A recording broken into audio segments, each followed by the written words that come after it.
Okay, it's 8 o'clock. And that means that it's time.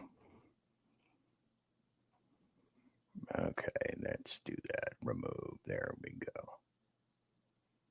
Save changes. Good. Anyway,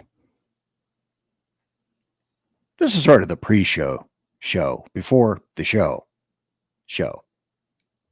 So there I was, looking around on YouTube and trying to figure out, okay, how many subscriptions do we have right now? And I looked and I saw,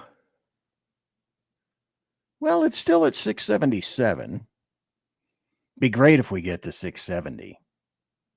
By the end of the year, by the end of 2025, I'm thinking, wow, wouldn't it be great if we get to 700? So then I went to YouTube. And then I finally realized that YouTube has screwed me up, because I made a bunch of posts earlier today off of Opus Clip, and those clips were able to. Opus Clip screwed up. Jesus.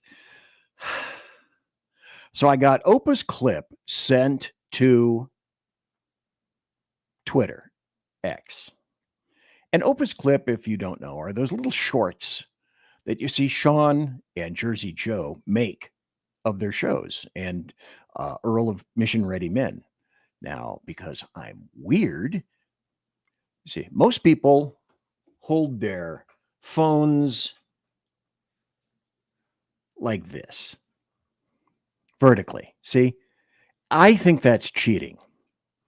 The reason I think that's cheating is because I was a paid photographer at one time. I was a stringer for the Sacramento Bee back in California. Always spell it with a K. And so my shorts for YouTube and Twitter are held, and I manufacture them horizontally. So I wanted to get into YouTube to try to figure out, how come the shorts that I sent out, I sent them to YouTube, but they only went to Twitter and they didn't go to YouTube. Why is that? And I thought, that's weird. So then I went into YouTube and I thought, here's a place I haven't been for a while. YouTube Music. Jesus Christ. So I clicked, okay, over here. Like, there's all the places you can go to. Here's YouTube Music down there. So I clicked on that. I looked at that crap, and that's what it is, swill. I looked at this stuff and I thought, is there anybody that has even a semblance of talent on here? You're talking about classic rock, yeah. Maybe some of the early rappers and whatnot.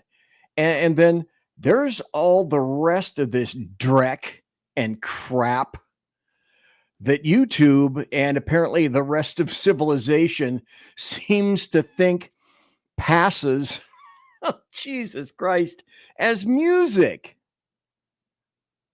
Is there any music anymore? I know some music.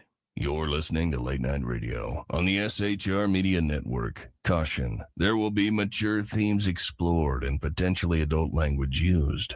If conservatarian words, phrases, certain concepts, or rhetoric offends you, tune out now. I have come here to chew bubble gum and kick ass. And I'm all out of bubble. So here we are. We're back. It's Thursday, and it also happens to be November the 20th, the year of our Lord 2025. Now, a lot of people were telling me this week it's Thanksgiving. No, it isn't. It's next week. That having been said, ladies and gentlemen, boys and girls, children of all ages, welcome to BZ's Berserk Bobcat Saloon radio show, live and direct from the Nove, Idaho SHR Media Network studios. I happen to be this dude. I am your conservative Sherpa.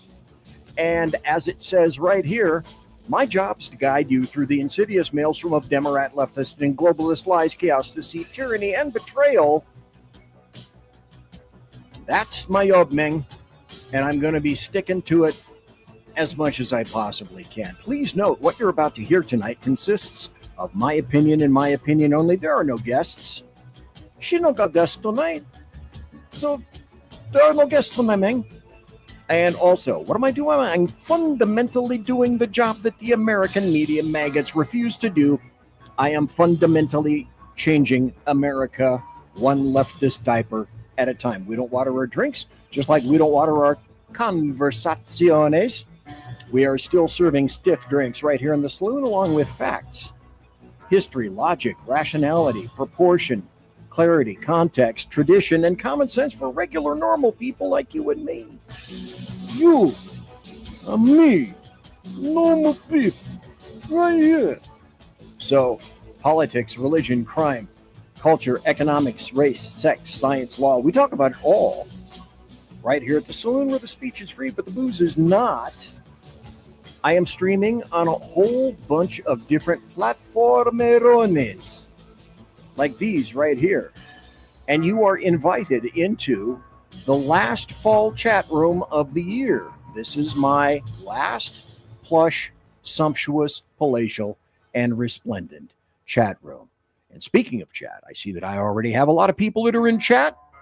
Thanks to all you people who are here. I'm going to have to remember this from memory because I cannot force this thing to scroll up. Phantom unpleasant blind guy, who is, he's blind, but he's fair, somewhat pleasant. On a scale of 1 to pleasant, maybe 3, 4. He can best answer that. Anyway, I said Phantom. I said unpleasant blind guy. Phantom for one time was not late. She may have felt tardy, but I don't know. I think that's a personal point of view. I think I saw Sean in there. I think I saw Jersey Joe in there. And I'm looking up there, and I can't see any further because I put the comments up on the screen. But if I failed to mention you, I'm sorry. I'm sorry, very sorry. Molto bene, sorry. So anyway, just a little bit of an update these days. This is my kid. He was not feeling the, like I said last Tuesday, dude has good days, bad days. Today was a sort of day. Oh, hey, there's Mission Ready Men. Thank you for being here. Anyway, this is Jake. He had a so-so day today. He got up. Now, he is still taking himself outside to go to the restroom. He's still carrying out the things that he needs to do. So he's still around. He'll be here for a while. I have an important safety tip to let everybody know about. I posted this on social media already, but I think everybody here needs to be reminded. Nothing whatsoever in the realm of today's life changes the fact that there are 49 million kangaroos in Australia and 3.5 million people in Uruguay. And that translation means that if the kangaroos ever attacked Uruguay, each person would have to fight 14 kangaroos. See, I did the math on that. And those are things that you can figure out. And some days I'm nonchalant. I'm sort of chalant today. Fairly chalant. Kind of depends on what you think about chalant. Tonight, we're going to be talking about Erica. Who is Erica and why are you naming her, BZ? And is she in the studio right now? Moreover, is she under your desk? America Undermined, BZ's Berserk Bobcat Saloon. That's what we're going to be talking about tonight. But before we can even dip our toe into the sludgy cesspool of today's political goodness, I want to bring this up because, what have I been doing over these past weeks? Ignorance is no excuse. Oh, and somebody mentioned Clyde. Here's Clyde. Does anybody, are you sufficiently old to remember this name? Clyde Crash Cup. Perhaps and perchance, Clyde, this Clyde, was named after Clyde Crash Cup. Only you and I will be able to tell far into the afterlife in the hereafter. Anyway, I have the Carousel of Amusing Gerp, which sometimes is pretty amusing. Tonight, I'll leave that up to you. I am still waylaid and have not been able to acquire what I consider to be a halfway decent, good vocal and musical opening for that. So I'm kind of leaving that in the lurch. But in the meantime, I'm here to present to you some hand-selected, very, very important videos that continuously are sent to me. And then I have to display them here for you. This is one great cat. Hey, stop that. It's midnight. Give me that. No, sir. No more fiddle tonight. Got it? Inside with this thing. Go home. Hey, what did I say about the noise? It's the middle of the night. No more synth on the porch. Yep, you're done. I'm taking it inside. Go back to your bed. Hey, quit it. It's midnight. Give me that pipe. No more playing tonight. You hear me? Inside with this. Go home. Okay. Hey, I'm easily entertained. Give me those sticks. No more concerts tonight. You hear me? Inside with these. Go home. Hey, quit it. It's midnight. Give me that stick. No more. Do I not talk about Kabuki theater of the absurd? Well, hell yes, I certainly do. That's not the only video that I have hand archived and selected for you. There's this one as well. This is TDS. At TDS Therapy, we know your pain. Trump derangement syndrome is not a joke. Get the help you need with TDS Therapy. I don't know why that kills me. We are here for you. And remember, Trump is your president. I love the Get your neck. dose of copiates to help you cope with the pain now. Ooh, poor Brought to you sissy. by the Dumb Fuck Finders, Oh no. where the more you fuck around, the more you will find out. How sad. I believe, if I'm not mistaken, I have one more video, maybe two more videos. I mean, I'm going to get serious here just for a second. Let's see if I can put this up. Here's the form that you fill out for TDS, where you get to self-assess. All of these things will be in the show card later on Rumble after the show. And then after this, now, of course, what I've shown you is real. I wouldn't bring it to you if it weren't real. And I want to emphasize to you, emphasizingly, that this is real. Jonathan, focus with me now. So first of all, identify it for us. You're in a session and you pick up on what? Well, Harris, it doesn't take long for me to pick up on this. People are obsessed with Trump. They're fixated. They're hyper fixated on Trump. Yep. And they talk about some of the features of this disorder. They can't see. Okay, roll with me. I'm going somewhere. I'm going to direct you to a website after this concludes. Sleep. They feel traumatized by Mr. Trump. They feel restless. I had one patient who said she couldn't enjoy a vacation because anytime she saw Trump in the news or on her device, she felt triggered. So this is a profound pathology. And Okay, I just have to say at this point, every heart has cockles. Mine has either more or fewer. I'm not sure, before I succumb to my factory-issued heart attack, 1A Model B. However, this video and people like this, they warm the veritable cockles of my heart. This is like Chief Dan George. My heart soars like an eagle. even go so far as to call it the defining pathology of our time. These people come to you for the things that you described. can't sleep, traumatized, perhaps So this is real. This is real. depression. I don't want to put words in your mouth. But at first, you are there to treat an illness, a disorder of some kind. And what you figure out is the trigger. Well, and Trump is the trigger for many of these people. And to be that fixated on a figure, on a person, it's simply not healthy. And Okay. our country has... That means that you're insane. Okay. So here's the deal. I don't have it up right now, but I can tell you, if you want to attempt to assuage or ameliorate or repair or fix what's going on, and you have TDS, go to shrmedia.com, shrmedia.com, shrmedia.com. If you scroll down a little bit, you will see that on that front page, I believe you have to go all the way down.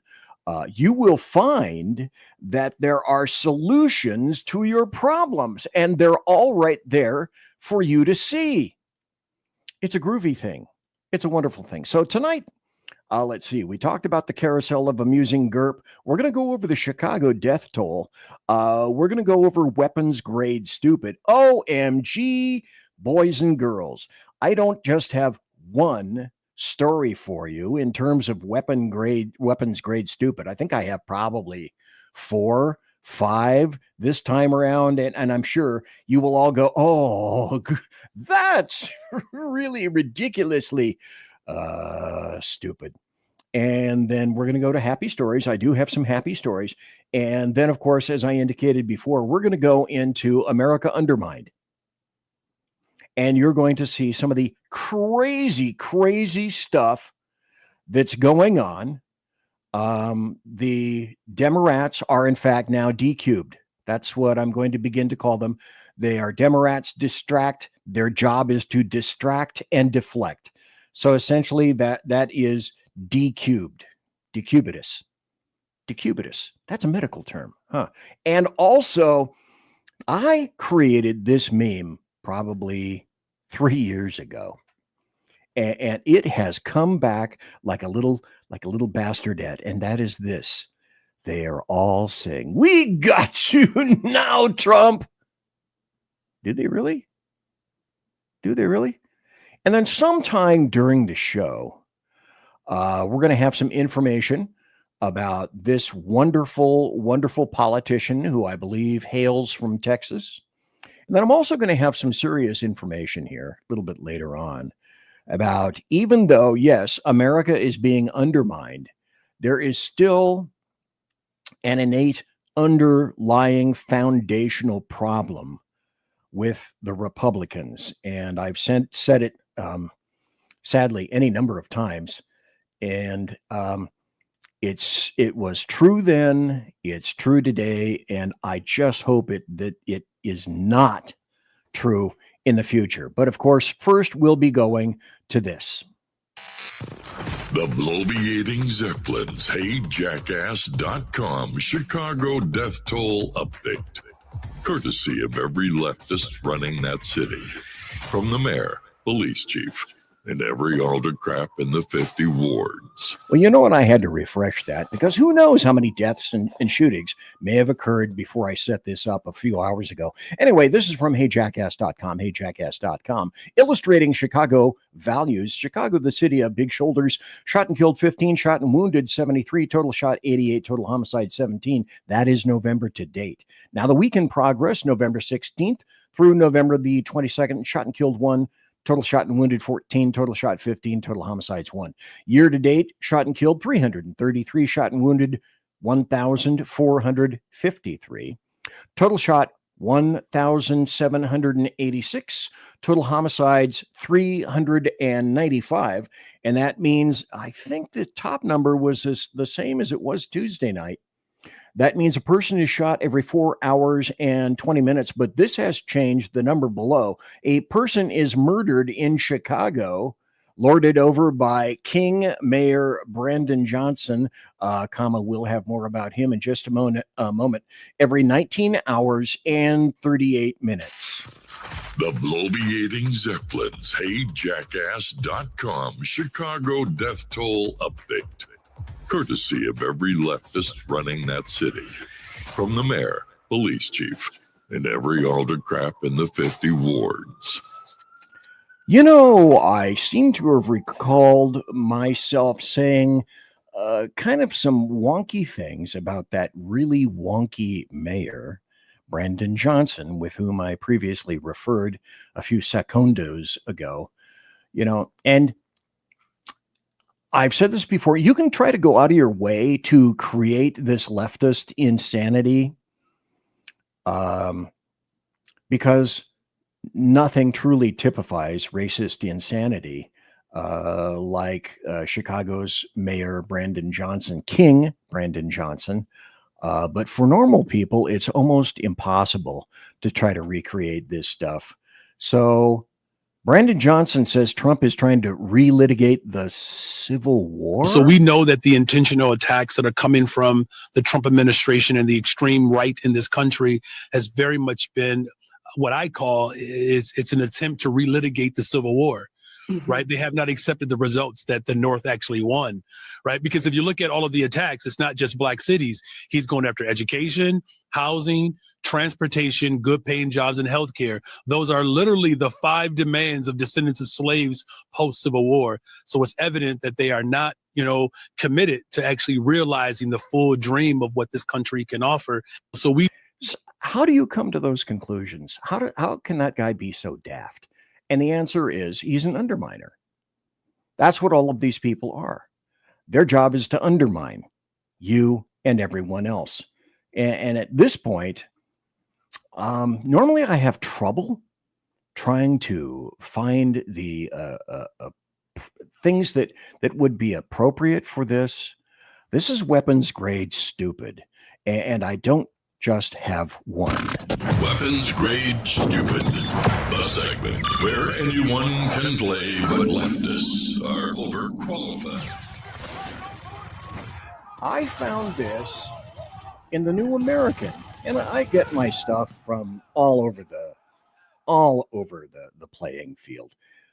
This is Maine mom challenges court order forbidding her to take her daughter to church. And at first blush, you're thinking, okay, this seems really weird and really strange. How is that possible? But don't fear, it becomes even a little more convoluted than that. The Maine Supreme Court heard arguments last week in a case challenging a lower court order barring a mother from taking her daughter to church because the girl's father, who never married the mother, is claiming that church is causing psychological harm. Okay, so this guy named Matthew Bradeen, he got an order from a Portland, Maine district court giving him the power to decide which religious activities his 12-year-old daughter, Ava, I went Boston there for a second, did you catch it?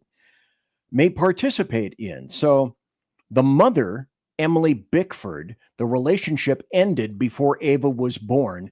She has primary custody of Ava. Bradeen, the guy, has visitation rights.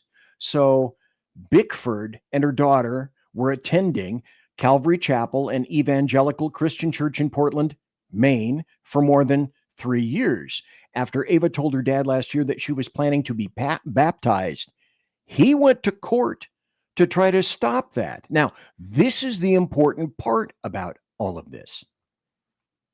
According to Liberty Council Chairman Matt Staver, who is representing Bickford, the absentee father, the mother, Bradeen took his case to a judge, and this is what makes it oh so lugubrious. Takes it to a judge who is a former ACLU president and obtained in order to acquire this expert testimony from Dr. Janja Lalich. You can't make this up. A former Marxist sociology professor from California. Now, if that's not weapons grade stupid, but wait, there's more. I got to stop saying that because it lends itself too easily to things. Unpleasant Blind Guy in chat says, by the way, Maine is getting worse than Vermont. And that's saying something. Mission Ready Men, Earl Jackson, said, I came across this story after I finished my show today. Wow. Wow, indeed. Here's another one. Try. I throw the gauntlet down. I hurl the gauntlet down at you. Go ahead and try to make sense of this. There are people out there like that bizarre ass unit from the New York Times Magazine. They fell in love with AI chatbots and found something real. We spoke with 3 people in their 40s and 50s about the wonders and anxieties of romance with a chatbot.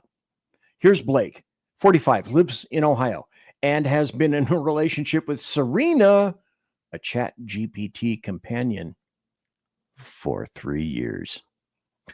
Jesus Christ. Okay, there's his girlfriend. There he is. That's the guy with his actual wife in 2011. Then, of course, there's Abby, 45, in North Carolina, has been in a relationship with Lucian, a chatbot GPT bot, for 10 months. Are you starting to hone into some consistencies here? And there's Lucian, and she can track him through her smart ring. There she's gazing longingly at Lucian. Oh, he's so good, that Lucian guy. And then here's Travis in Colorado, has been in a relationship with Lily Rose on Replica since 2020. This fucker has been in love with Air since 2020 for 5 years. Now, answer the question. What did they all have in common? They're all in their 30s and 40s, and they're all white, and they're all stupid, because leftists want to talk about and address race all the time. Hey, did you see any blacks in there being that stupid? No, you didn't. Did you see any Asians in there being stupid like that? No, you didn't. Did you see any Hispanics or illegal invaders in there being that stupid? No, you didn't. That's weapons grade stupid. Then I have another one. Now, this we're going to discuss. I think we can discuss until the break. And it's just, I saw this, and probably the microsecond you saw this, you're thinking, if you haven't seen it already, you're probably saying, what?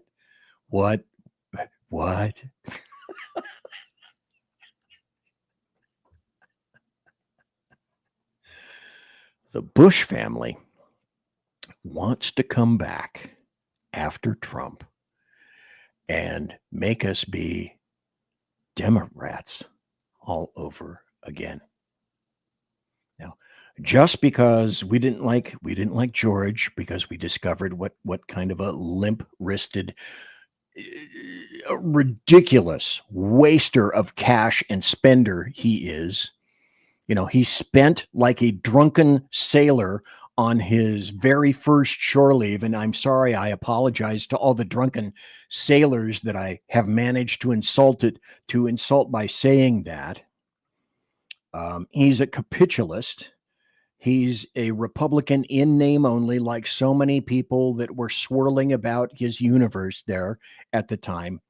See, and these people, I have to say, just before the break, I got a minute to go. So these people, the Bushes, don't know when to say no. You know, we saw Daddy, we saw Son, we saw Jeb. There was another Bush in Texas whose name I can't remember, and I really don't give a shit. But they all want to come back because it's all about them, and it's all about power, and it's all about being stupid. So when you think that, Cammie said, well, I'm coming back. I'm going to come back. Well, the brain damage apparently didn't just stop with her.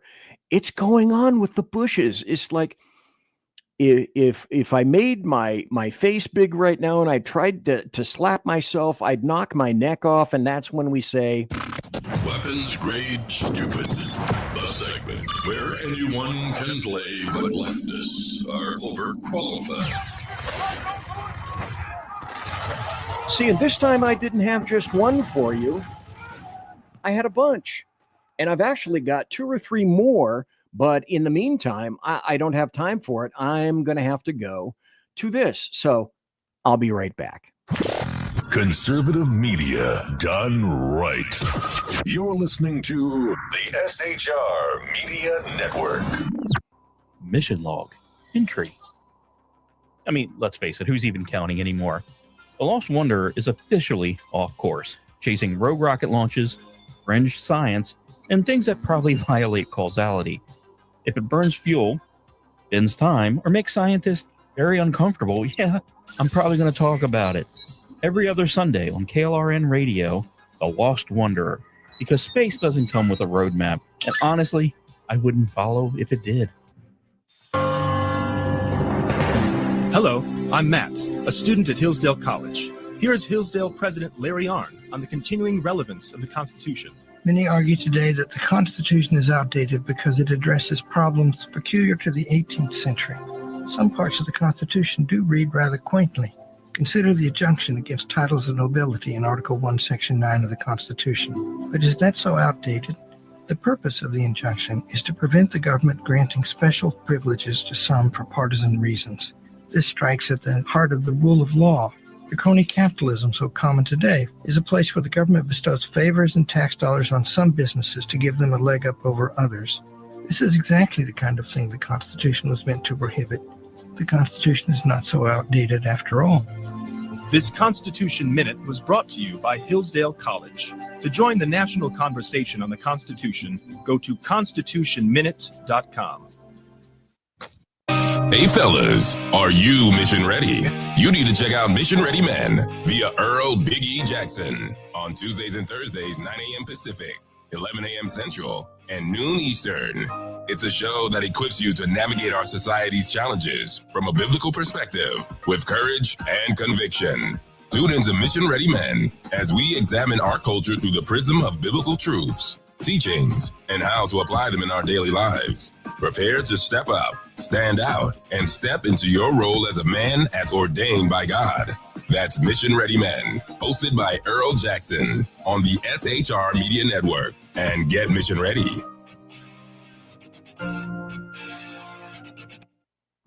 Want to make an immediate difference in the life of a critically ill child? You have the ability to do that right now. Make a donation to Dream Makers for Life, the organization that restores dreams to seriously ill children and their families. You can sponsor a dream pack for a child, which contains a clear PVC backpack, a dry erase board adventure coloring book, a journal, and dry erase markers to inspire a critically ill child to envision a future adventure and hope. Want to become a dream maker for life yourself? Go to dreamforlife.org. That's dreamforlife.org. Help a child. Help a family. There is always hope. You're listening to the SHR Media Network. And I'm back. I'm BZ. Let me put my ugly mug up there. Thanks for being here tonight. Thanks to one and all. I looked just before the show. Things haven't changed. We still have 700, God, that's wishful thinking. We still have 677 loving subscribers. I don't just love, I love all of you. But we need more. I mean, by the end of the week, it would be just absolutely stellar to get 680. And then by the end of the year, this is our goal. Myself, Earl, Sean, Jersey Joe, even Cosmic Bard. We've all said, wouldn't it be great to be up to 700 subscribers by the end of the year? And I think we can do it with your help. So by that, what I'm saying is, if you would, please share the show all over the place. Beseech others on bended knee. Look, I'll send you a Christmas card for your old sainted mother if you just subscribe. Would you just subscribe? So share, if you would, please. This show, my show, all the other SHR shows right here. And maybe by the end of the year, as a Christmas present, see where I'm going here? Maybe we can get up to those 700 subscribers. And what a great thing that would be. Now, I want to temper a few things.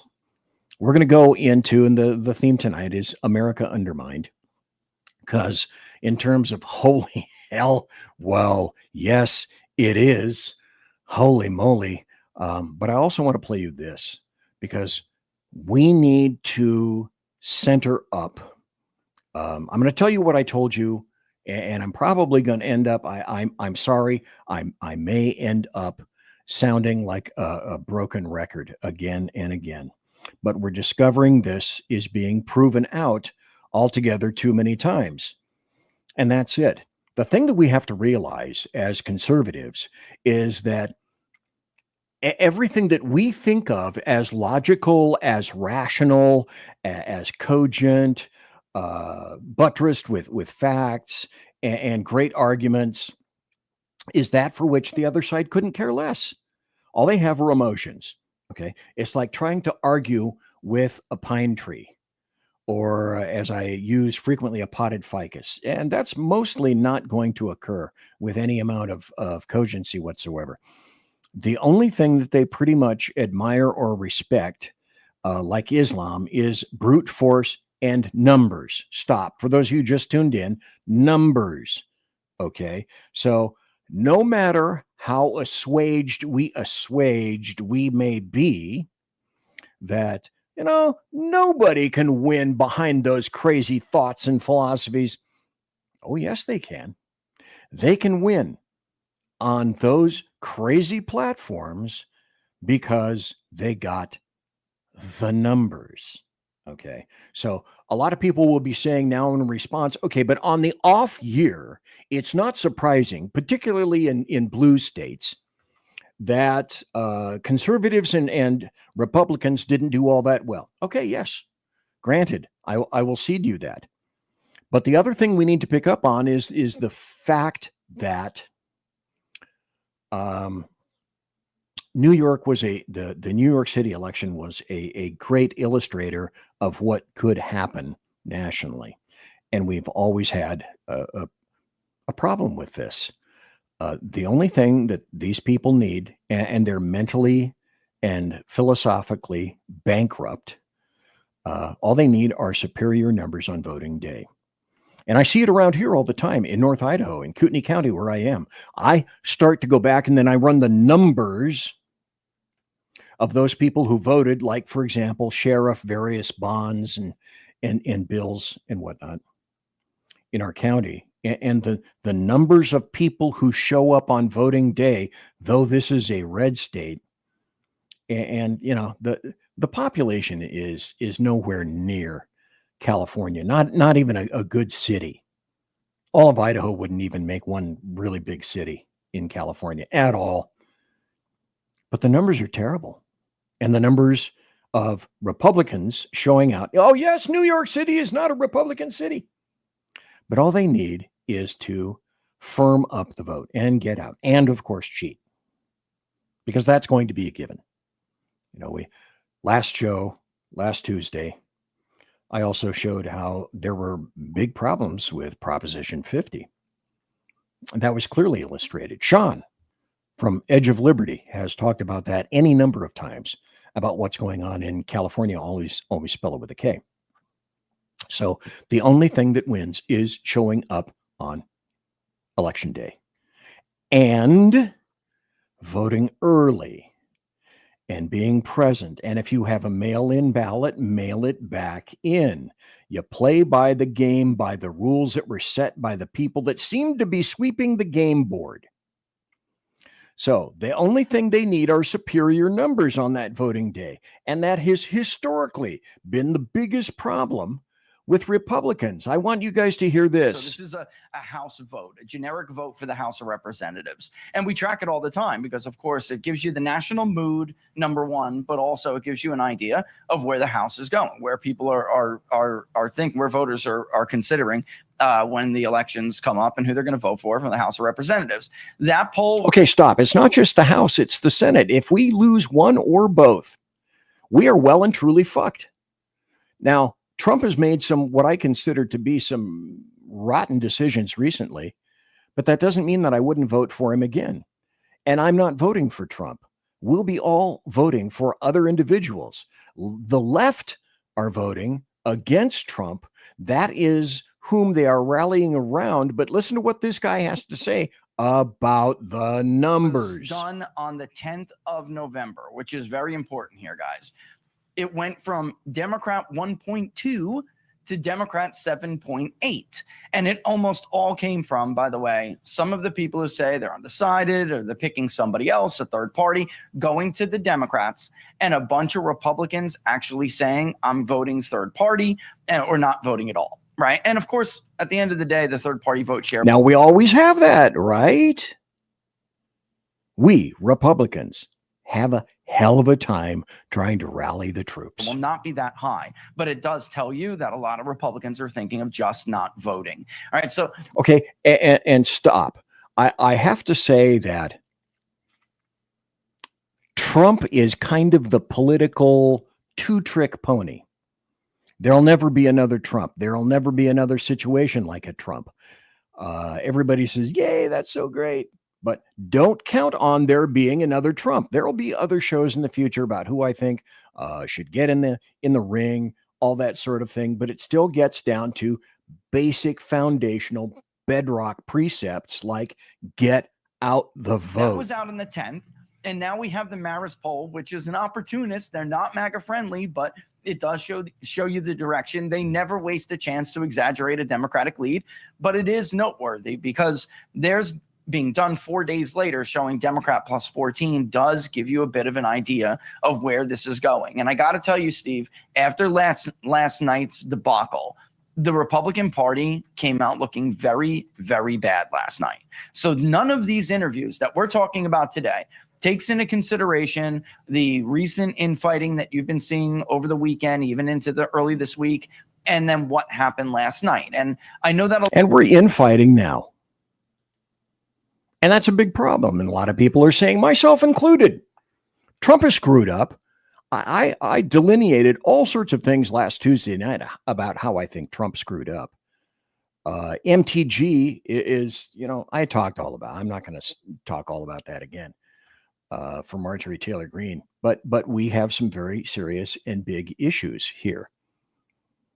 Maybe we should go back to what J.D. Vance had been saying. And I think this bears repeating for maybe a minute. Well, first of all, I think J.D. Vance is exactly right. They do have to talk about cost of living. They do have to talk about affordability. But wait, I do have some happy stories. One of them involves the economy. And he's right that voters will ultimately judge the party in power, the incumbent party, based on the health of the economy, macro and micro. People have to feel like you're on the right trajectory. So I think he's okay. Stop. Mikhail, stop. That's true. What buttresses our economy? Feelings and emotions. Do we have any money in Fort Knox? I don't know. What makes us believe that we do? Emotions, beliefs. What's the stock market? The stock market is nothing but a bunch of emos. And whether you believe them, you have trust in them and confidence. Right about that. I think he's right that Republicans are better off to dump the infighting and focus on issues and what we need to do to succeed. And he's certainly correct about this turnout issue. We still have an unproven situation out there about a lot of people who love Donald Trump but don't yet love to turn out when he's not on the ballot. So stop right there. And that's my point. When Trump is no longer on the ballot, and he won't be ever again, period, unless, of course, you believe his trolling for 2028, but he will never be on a ballot again. So you're going to have to move your mind into getting out for everybody else. Trump ain't the dealio anymore.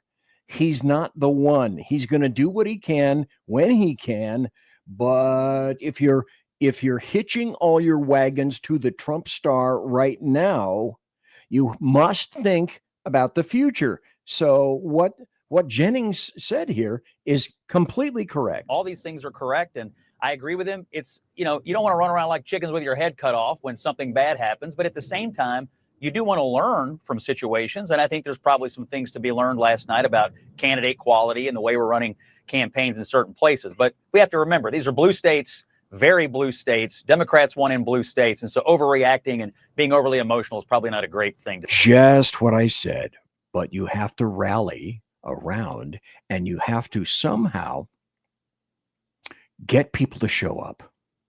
And historically, that has been the game upon which we've failed, sadly. One other story that I want to go into. This is from Red State. If the GOP doesn't address the low propensity voter problem, we're going to get another Trump impeachment or worse. And I'm talking about 2026.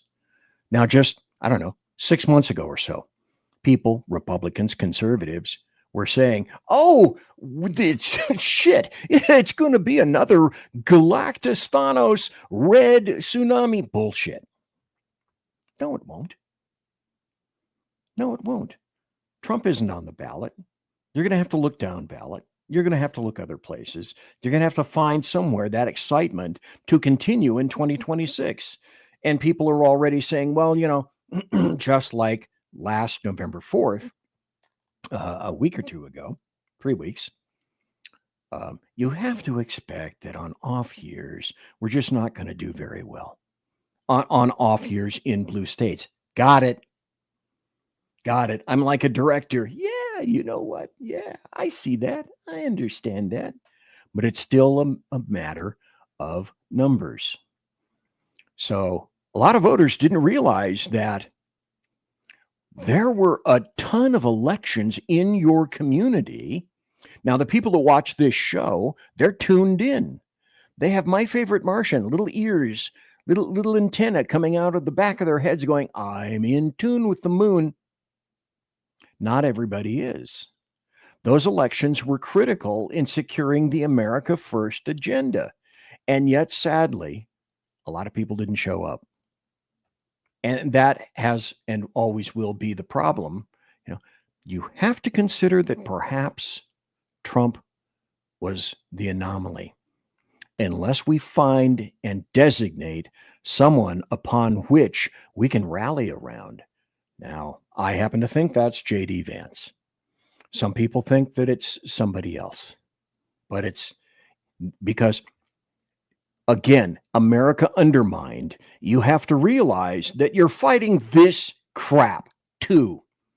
You're finding all the little kiddlies, the Gen Zs or whoever the hell this is, little bints like that. They support socialism because they are ill-educated. Oh, I have 5 degrees, which aren't worth lining my cat box with, for example. But America, in terms of being undermined, you're fighting that kind of a mindset. You're fighting those people. And we have to realize it very soon. So probably once a show, and maybe you get tired of it, maybe you don't. The point to remember, and I'm here to show you lots of things for you to be entertained and to go, I hate that, and to go, I love that, and to go, BZ's fat. All of that stuff.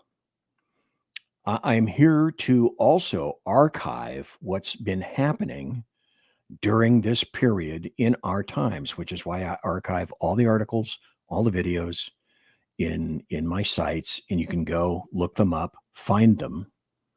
But I kind of think of myself as a documentarian of our times, if you will. And I always want to say, and I hope I've said this enough, and maybe I need to say it again, but not everything is bad. Not everything is bad. It's time for happy stories and good times. Here's one that I find just kind of buttery, kind of delicioso. This is from People. The Obamas skipped Dick Cheney's funeral after Michelle's previous absences this year.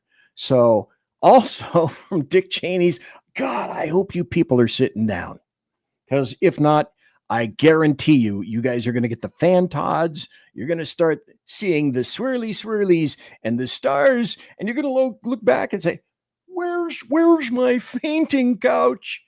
President Donald Trump and Vice President J.D. Vance were not invited to the funeral. And President Bill Clinton also doesn't plan to attend. Now, PZ, isn't that kind of weird that you think that's a happy story? Well, that's me. I'm weird. Here's an actual happy story. Employers added 120,000 jobs in September, blowing past expectations. Do you hear anybody mention this? No, of course you don't. And that's one of the reasons that I like to bring these things to you. Not everything is negative at all. The other thing is this. Oh, it's bad. It's bad. Well, okay. Bad is in the mind of the beholder, and bad is how soft and susceptible people's brains are to propaganda. Goebbels was right. He's always been right. Here's a WSJ, Wall Street Journal, opinion piece saying Trump affordability and growth. And you can read this article at your leisure later on when I post the show and it comes out. You can go to Rumble. That's where I post all the show links, which contain the videos, the articles, all that kind of stuff. The economy has rebounded smartly. The end of tariff fights could ignite a boom. Nobody wants to tell you that. Nobody wants to say that. Nobody wants to quantify that. But it does happen to be the truth. Here's another story from the New York Times. Is a global housing bubble about to burst? It's unlikely, according to a report by Swiss bank UBS. Some markets are more vulnerable than others. So what we're discovering about real estate is that things are very local. I think after reading this story, one of the markets that I discovered that was just going ballistically boom, boom is Miami. But then again, you know why. Florida, I believe, is about to be assaulted. It will be a literal assault, if it isn't already, in a manner and fashion that I don't think it's seen, I don't know, in a couple of decades. People jammed, people crashed all over the place in 2008. But Florida, man, I'm afraid, Jersey Joe, you and a whole bunch of people there, you're about to get whacked. Okay. And I'm looking at chat right now, and Blind Guy was saying something about Sean. That's the point. People have to get out and vote, or all the good that Trump did is going to be undone. That's absolutely agreed. And they have, as UBG pointed here, they have everything drawn up already. They have their next impeachments drawn up. They have their next investigations drawn up. They have their next committees selected. They have all the members pre-selected for all the investigations. They've got it all set up because that's how they roll. That's what they do. Here's another happy story. So the DOJ decided that it was going to charge this chick right here. What a pretty young lady. How sad that she's a Democrat, and how sad that she's jam-packed with corruption. Her name is Sheila Cheriflis McCormick. She's a Democrat from Florida. She stole $5 million in FEMA funds, laundering the proceeds, then using the money to support her 2021 congressional campaign. And she faces up to 53 years if she's convicted. People, like I've said, on what side of the aisle corruption flows, I don't much care, as long as there's a conviction, and there are all too few of those. So it's already been said, she's going to step down from her committee leadership position on the House Foreign Affairs Subcommittee.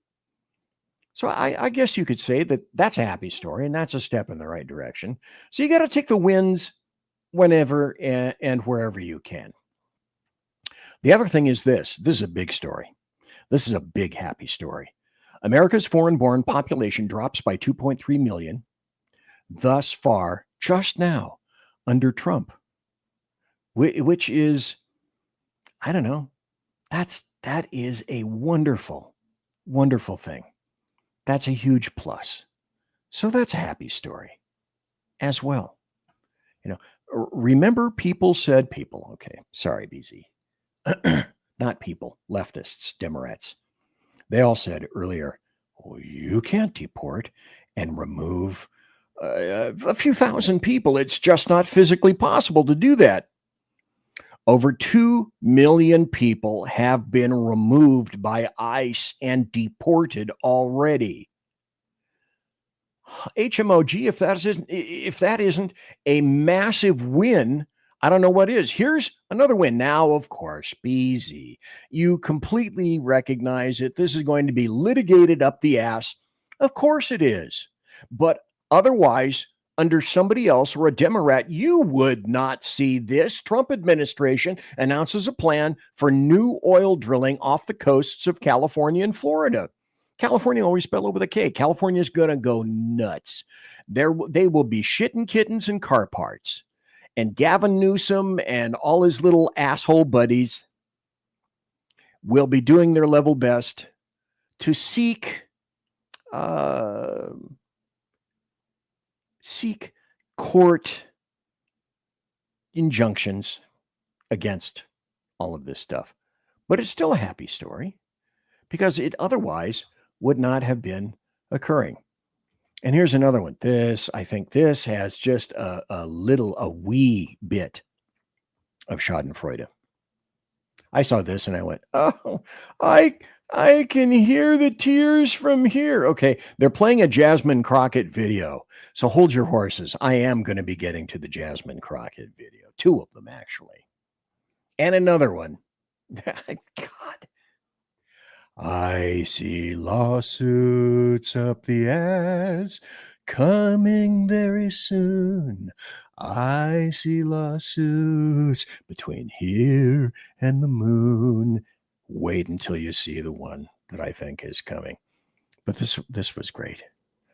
DNC Union, the Democratic National Committee, and that's why this is great. That's why this is so buttery. This is so great. Popcorn.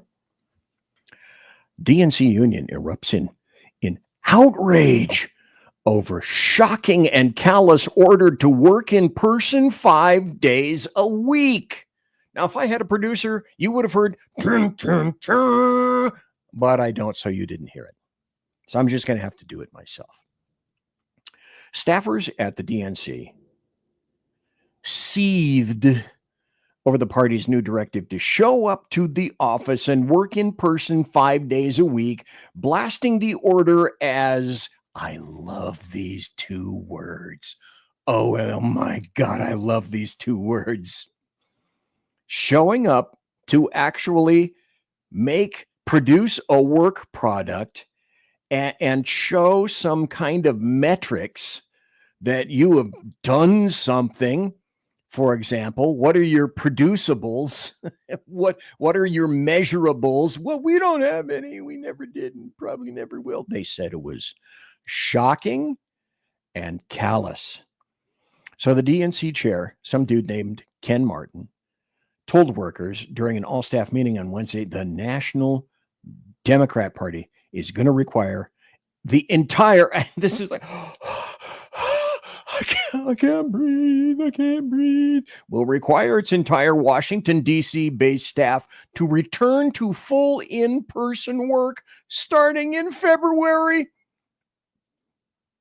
And I guess so that they have the rest of November, all of December, and all of January to put their brains, to wrap their little winky brains around it, because that's probably how long it's going to take for them. Here's another happy story. And again, this is, I'm just kind of glossing over this right now. You can read it later after I post the show later on tonight or early tomorrow. And you can read it at your leisure. But I found this, A, interesting because it's A, in the Atlantic, and B, it's kind of an indicator of where things are going. The rise of the sex in the city, conservative. The rise of the sex in the city, conservative. This is apparently a disturbing thing to people on the left. So the question is, what does it mean to be a MAGA woman in 2025? Well, you can be guaranteed that you're going to be excoriated. I mean, I think that goes without saying. But it means that, like a lot of other things, we're beginning to see a trend. So, as I indicate, hold on to your pantaloons. All is not lost. And I'll be right back. Conservative media done right. You're listening to the SHR Media Network. In a world where leftists are running out of metal for the safety pins of their soothing red diapers, one man stands alone, attempting to fundamentally change America, one leftist diaper at a time. BZ, your conservative Sherpa, is guiding you through the maelstrom of Democrat leftists and globalist lies, chaos, deceit, and betrayal. Listen to BZ Saloon on select and exclusive Tuesday and Thursday nights at 8 p.m. Pacific, 10 p.m. Central, and 11 p.m. Eastern on the SHR Media YouTube channel, Twitch, KLRN, Rumble, and X at BZ Saloon. It's one great late-night Conservatarian talk radio show. Be there. Aloha. Hello, friends. You have a moment so that we may discuss our Lord and Savior Minarchy? No, seriously, I'm just kidding. Hi, my name is Rick Robinson. I am the general manager of KLRNradio.com. We are probably the largest independent podcast network that you've never heard of. We have a little bit of everything, and by that, what I mean to tell you is we have news, pop culture, special events, conspiratainment, true crime, mental health shows, drama productions, and pretty much everything in between. So if you're looking for a new podcast home to grab a little bit of everything that you love all in one place, come check us out. You can find us on X under @KLRN You can find us on our Rumble and our YouTube channels under the same names. You can also find us at KLRNradio.com and pretty much every podcast catcher known to man. So again, feel free to come check us out anytime you like at KLRN Radio. It's Sean from the Edge of Liberty. Just like the Bidens, I too am moving. Only in my case, it's days and times. That's right. You can now find the Edge of Liberty Monday at 8 p.m. Pacific, 11 Eastern, and Wednesday at 8 p.m. Pacific on 11 Eastern on the SHR Media Network. Join me as we talk politics, news, alcohol, fun, not so much fun, clowns, small kittens, large kittens, dogs, amoebas, and anything else that just pops into my mind while I'm on the air. That is Monday and Wednesday, 8 p.m. Pacific, 11 on the East Coast, on YouTube, X, KLRN Radio, Facebook, Twitch, and anywhere else a good podcast is found. Please check out our website, shrmedia.com. I will see you live on the air. Attention, all patriotic women of faith. Yep, I'm talking to you, sis. Are you looking for high quality, super soft apparel that reflects your love for country and your devotion to God? Look no further than Carry Girl Gear. Picture this. You rocking a tee so soft it's like being hugged by a cloud, all while showing off your love for God and country. Sounds dreamy, right? Well, welcome to reality, babes, because that's what we're all about here at Carry Girl Gear. We specialize in super soft tees, tanks, and more, designed specifically for the strong, patriotic woman who proudly wants to carry their message of faith and freedom. When you shop with us, you're not just getting a t-shirt. You're joining a community of like-minded women who are proud to wear their beliefs straight on their tees. So whether you're sipping sweet tea on the porch or leading the charge for faith and freedom, do it in a Carry Girl tee. Because life's too short for stiff, boring tees. CarryGirl.com, where faith and freedom meets fashion. Independence. With that declaration, America was born. Inspired by a belief in the God-given rights of every human being, and in the good that comes from exercising these rights well. The founders of our great nation chose independence, as do we. Hillsdale College accepts no government funding because independence makes possible the good to which we aspire. You're listening to the SHR Media Network. The first hour is in the can. I'm BZ. What can? The electric winkle chamber can? The can that's over there? My vodka? Likes of which I've only had one swaffle this evening. So I will attempt to make up for that. This is the last show of the week. So since we're talking about kind of programming notes, so to speak, I am not going to have a show next Thursday. I'm actually going to be having some Thanksgiving stuff. Now, myself and Mrs. BZ have not quite decided whether or not we're going to make a dinner here just for ourselves, or whether we're going to go down to the local Union Gospel Mission, rub dirt all over our faces and tear up our clothes a little bit and try to see if we can get a meal on the arm. Possibly we can. We haven't decided yet. So Thursday next week, the 27th, I believe, there will be no show. Tuesday, now there's a little piece of unicosity thrown into the mix here, which I find kind of amusing. Sean, thanks for being here. And thanks for attending, even though you weren't feeling all that well. And Mission Ready Man, he has to go to work. He actually lets a job interfere with cool things like podcasts. Damn it, Earl. How sad. But next Tuesday will be the only show of next week, with this caveat. Now, Rick Robinson of KLRN is going to be gone all next week. I believe, if I'm not mistaken, that he is taking that time off, which he is certainly due in order to have a nice Thanksgiving week. And he's also been having some other things that are going on. But I'll be doing a show Tuesday. As of this point, I got no damn idea what it's going to be about, because you can't tell what's going to happen between now and then, especially over the weekend. You just don't know. How do you know? You don't know. So Tuesday night show, yes. Wednesday night, I'll be doing a show. Well, I'm busy. What kind of a show? I'm going to be doing Rick Robinson's show early in the morning at 7 a.m. Oh, God help me. Rick said, if you want, you can do a show. Hell, you can take all my week's shows while I'm gone. I said, no, I'm retired for a reason. That's too much like work. But Tuesday night, 7 a.m. Pacific, 9 a.m. Central, and 10 a.m. Eastern, I am going to be the Rick Robinson show on Wednesday. And I would invite you all to come. See, for me, I told Rick, okay, if I do this, it will not be at the standard BZ time.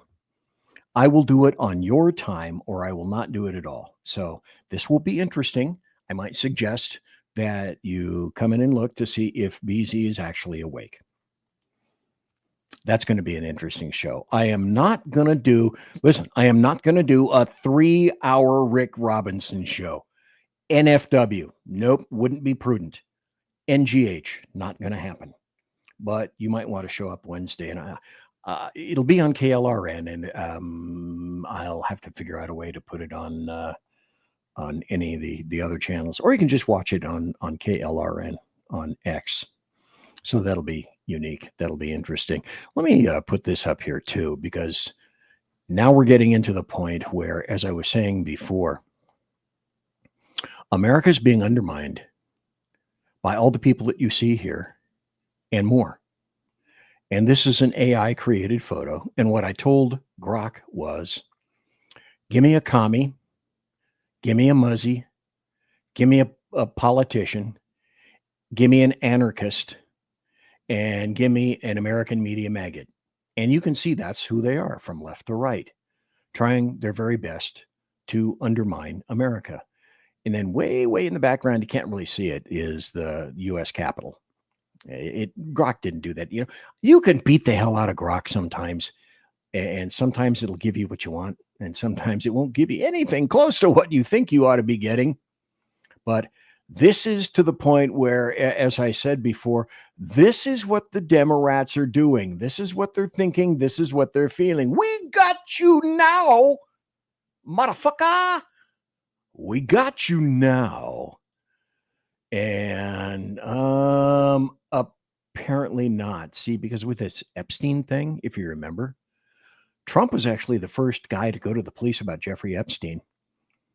And then he banned Epstein from Mar-a-Lago. Epstein believed that Donald Trump went to the Palm Beach police and said, Jeffrey Epstein has young girls at his house, thereby beginning the legal process, which would ultimately bring Jeffrey Epstein down.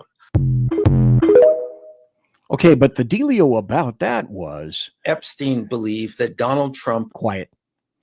Epstein was convicted of procuring, being a pimp, prostituting kids, that kind of thing back, and he was convicted of that back in 2008. And then there were the other charges by which he ended up being in what was essentially the Tombs in New York City. And then he was suicided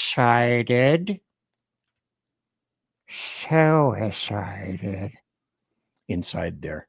Because, my days of believing in immersive coinky dink are predominantly gone. This was also a great story. But I know why it happened. And a lot of people are hitting it from an angle that I don't think is true. Joy Reid now decided that she was going to support a female black lesbian who saw a dude with a dick in a locker room.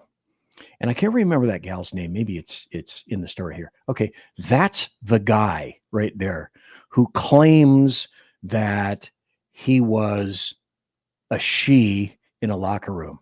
Okay, come on. It's a fucking dude. Okay. Transgender woman Alexis Black at Gold's Gym. Okay. And what was this is the chick's name. I don't know why I find this amusing. Maybe it's because I am so terribly puerile. But here's Joy Reid and Alexis Black talking about a tranny with a dick, and the person that complained is last name Hyman. So if you see something kind of interesting about that, write to my mother and let me know, because here's essentially what happened. And let me state up front what I think happened. So Joy Reid was perhaps actually offended, or maybe she has stopped clock syndrome. Maybe she can be right once a day, maybe. Or maybe because it personally affected her cohort, black female, and it resonated her, black female lesbian, then and only then, when it began to affect her type of individuals and their peak jobs, only then did the offense seem to drool. I would be disturbed. I'm telling you, I would be alarmed. I'm alarmed enough when I see a woman with her dangling boobies. Yeah. If I saw a penis in the ladies' locker room, I would freak out too. This is Whereas before she was a huge supporter of it, but as I've said any number of times, it depends on whose damn ox is getting gored, don't it? This is nothing against trans anybody. What it's saying is, if I turn around and I see a penis in front of me inside of the room, I would probably go to management and say, wait a minute, why is there a naked man in this room? Because just the world we live in, just from a safety standpoint, and just from a privacy standpoint, so I can see why she would have gone and reported to management. There's a man naked in the bed. Now, if they clarified and they said, well, trans, okay, but I think they should take her concerns also seriously. Stop. Now, isn't that, I find that interesting and amusing, because now she discovers that she's in a vice of her own creation. That is to say, now people on the right, conservatives, etc., are saying, well, wait a minute, you're absolutely saying you're in direct conflict with what you were supporting before. And now the people on the left are saying, oh, you're such a bigot. Joy Reid, you're such a bigot for not going along with the mental defects of other individuals. So this is something of her own creation, which I find amazing. Here's another happy story. Biggie Earl talked about this this morning or Tuesday morning. I'm not sure which, but this is a happy story. That this needs to be done by every state in the. It won't be done by every state in the union. Of course, we expect blue states to be sycophants and fillators of Islam. That's just how they don't roll. Governor Abbott in Texas designates Muslim Brotherhood in Care as a foreign terrorist organization, just as Trump has done with other organizations, including up to and including Antifa. I say now, what that leads to, what the results will be, how the hell do I know? I don't have a damn clue. All I'm saying is that it's a happy story in terms of, okay, it appears to be a step in the right direction. Here's another step in the right direction. Secretary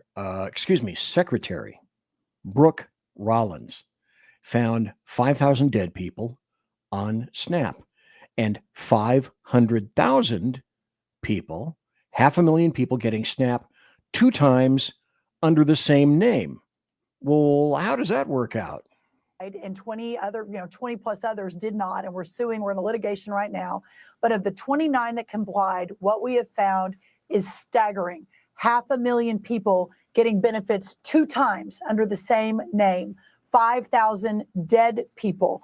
80% of the able-bodied. But see, what I say and what you already know is, if those are the numbers that are being revealed at this point, what you know for a factorious is that you can easily double that or quadruple that, because that's the law of numbers. Americans, meaning they can work, they don't have small children at home, they're not taking care of an elderly parent, they can work and they choose not to work, of course, because they're getting significant benefits from the taxpayer. So this light, Laura, that has now been shined on what is perhaps one of the most corrupt, dysfunctional programs in American history, that we are working now.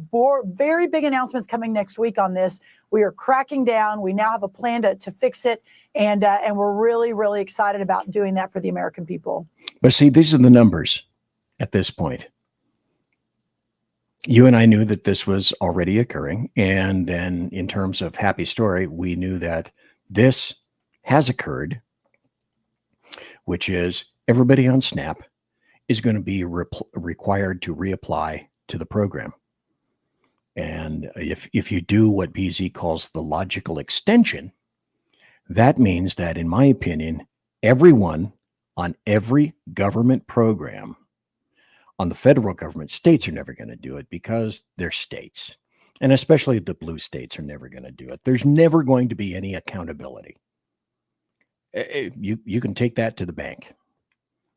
But at least here, every individual who receives a federal benefit, up to and including Social Security, you betcha, old folks like me, although I'm not on Social Security. I'm not sure. I don't really need it. But I may take it just for the fuck of it, just to screw people, because I can.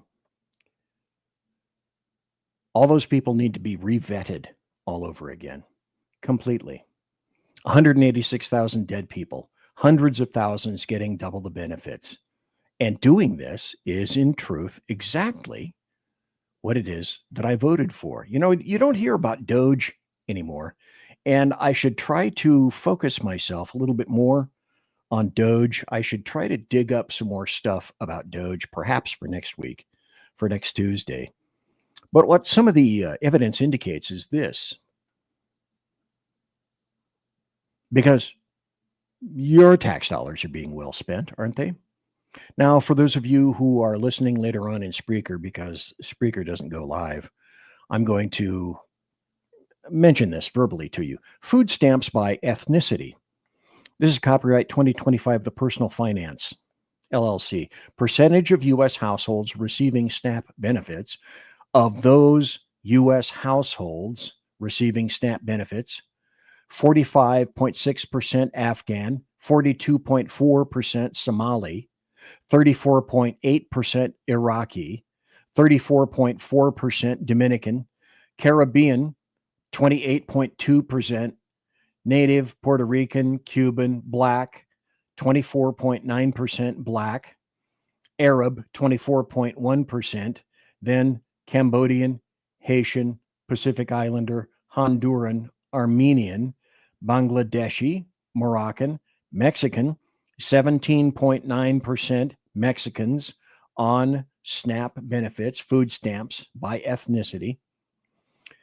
And then after that, Guatemalan, Nicaraguan, Ethiopian, Jamaican, Palestinian, Salvadoran, Vietnamese, Pakistani, Peruvian, Colombian, Israeli, Nigerian, Filipino, Chinese, white, 8.6%, Italian, 7.6%, Indian from India, 4.4%.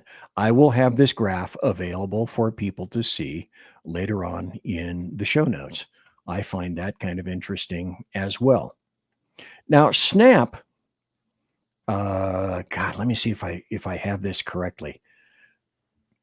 SNAP stands for Supplemental Nutrition Assistance Program.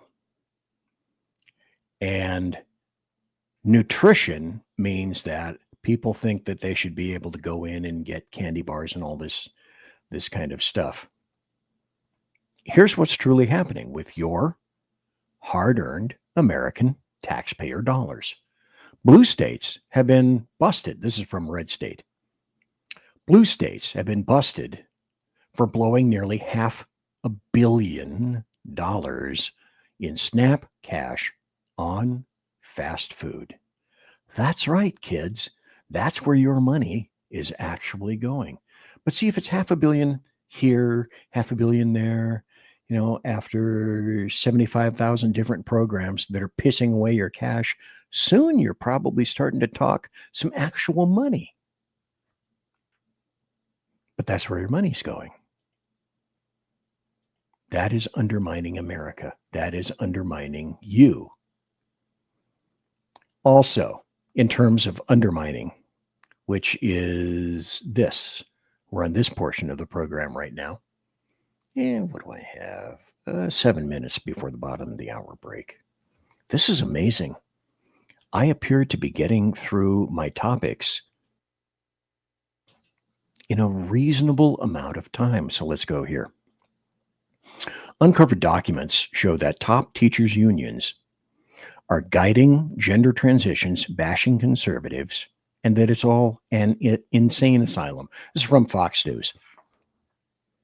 The NEA training session is aimed at dismantling systems of privilege and oppression. So a teachers' union is featuring training sessions that will instruct members on how to go through a gender transition at work. What? Including best practices for using gender pronouns and combating transphobia, while also being provided with literature labeling conservative opposition as villains. And so they posted this on their website. And again, I will give you the link for this. You can go and see it yourself. But this is continued undermining in America. And it's what's being done. And it's all of your taxpayer, your hard-earned taxpayer dollars being pissed away. Here's Here's another story in a continuing series of stories where you look at this and you go, where is this coming from? How are people like this being supported? How are they surviving? How are they running? Here's a person that I'm going to show you that's running for an office. So this chick in a Tennessee special election, she says that her state, Tennessee, is racist. Okay, I'm going to give you her name. I'm going to show you the story in just a moment. And this is from today. This just came out today. We're talking about Nashville, Tennessee. And she hates Nashville, but she wants to be in charge of it. This is a quote. This is from a podcast that I discovered February 1st, 2020, 5 years ago. And this is a quote from her, the person that's running, and then I'll show you this story. I have been heavily involved with the Nashville mayoral race because I hate this city. I'm not making this stuff up. I don't have to make this up. I hate the bachelorettes. I hate the pedal taverns. I hate country music. I hate all of the things that make Nashville, apparently. So why is she there? And the answer is this. Because, good questioning minds like mine and yours want to know. I truly don't think it comes down to anything more bizarre. More in depth than this. Why is she there? She's there to destroy that. Democrats build nothing, but they destroy everything. And just like Islam, Democrats want to remove everything American. So let me go to the story now, if I may. This is from the Washington Free Beacon. And like I say, it just came out. Democrat nominee in Tennessee special election smeared her own state as racist. That is Tennessee. Racism is in the air we breathe, permeating the state capital, wrote Afton Bain. That's this chick. Oh, she's white. And she's a leftist. And leftist white chicks are just not regular nuts. They're not just extra crispy nuts. They're way to the left, way fucking nuts. Nuts. Mentally defective. Brain damage. Brain damage. Tennessee is a racist state, according to Afton Bain, the Democrat nominee for the special election in Tennessee's 7th Congressional District. Let me be clear. Tennessee is a racist state. Racism is in the air we breathe, permeating the state capital, codified in legislation being passed at the detriment of women, communities of color, and the working poor. She wrote that in a 2019 op-ed for the Tennessean. Our problem with racism in this state is wild and untamed. Look in the mirror, Tennessee. If you don't like what you see, shift. But she's being deemed now the new AOC. Or perhaps even the new Mamdani, individuals who are leftists who have decided that they are going to come in and essentially shit over everything that's American. And speaking of this, oh my God, I wish I had this up.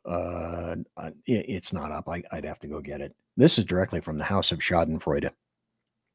I couldn't think of anything. Do I have a cut for that? No, damn it. I don't have a House of Schadenfreude audio cut.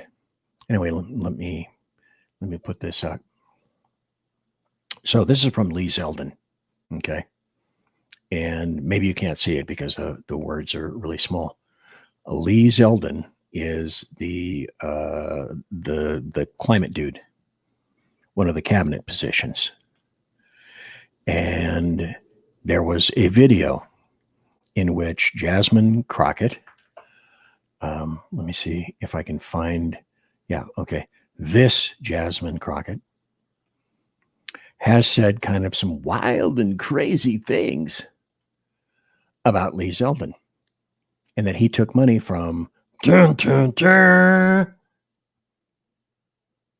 Jeffrey Epstein. Hold that thought. Okay, so here's the video. It's about 30 seconds. And listen, then on, because there's more to this story. Folks who also took money from somebody named Jeffrey Epstein, as I had my team dig in very quickly. Mitt Romney, the NRCC, Lee Zeldin, George Bush, Win Red, McCain Palin, Rick Lazio. I just want to be clear. If this is the standard that we're going to make, just know we're going to expose it all. And just know that the FEC filings, they are available for everybody to review. This is absolutely ridiculous. You just folks who also... Okay, Stara, stop, Mikhail. If you look at the top, and again, the words are really small.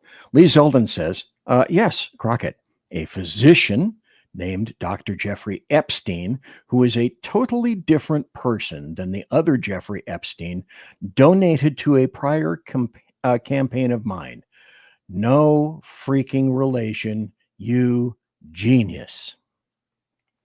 And so now comes the parsing. Now comes what I call D-cubed, where now the Democrats, and sure, and her specifically, she's going to distract and deflect. Because if you think that she didn't have a retort to that, you would be wrong. But again, it's all in how you parse it and how stupid you decide that you're going to make it. Let me see if I can find it. Where are we?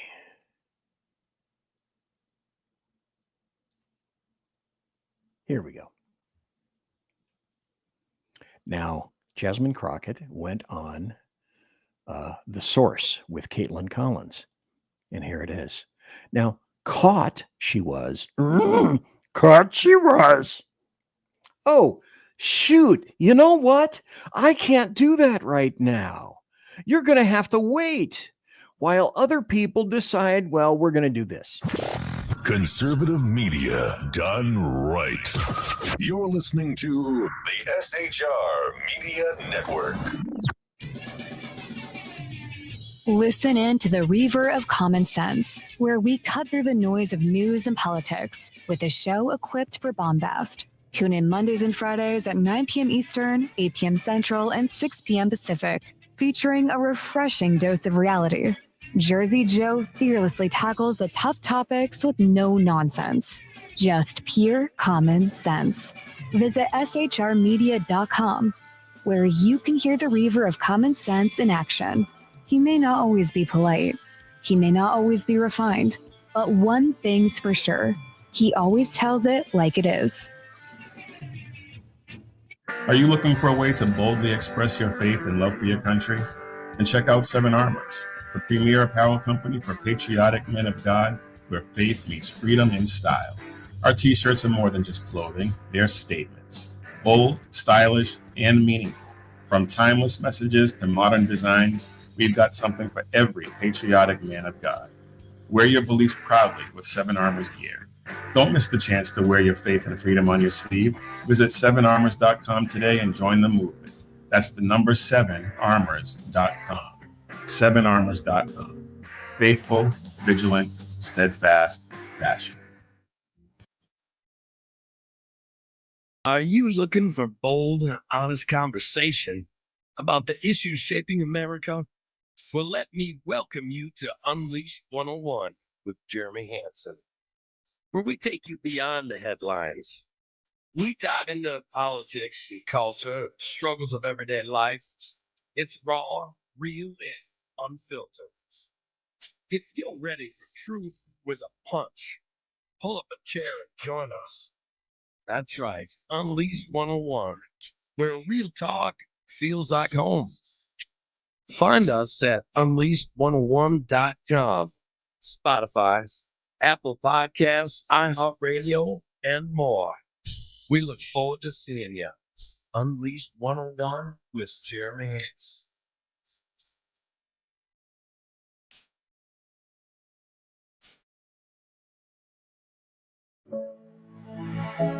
Freedom. One nation in all of human history was built on that bedrock. Ours.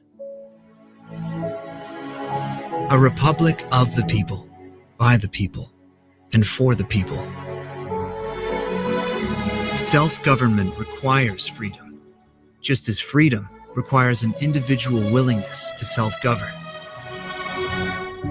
Freedom has made America exceptional, but it can only last as long as you and I seek the good, as expressed by the laws of nature and nature's God. It can only last if you and I choose to act as people of character. Forging character has been the pursuit of Hillsdale College since 1844.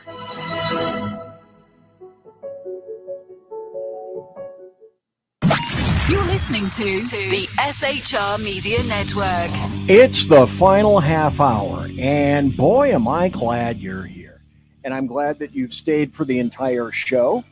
I'm glad that I hope that perhaps you have enjoyed the show. I will be back next Tuesday night. I will be back Wednesday morning doing the Rick Robinson show. That's going to be weird.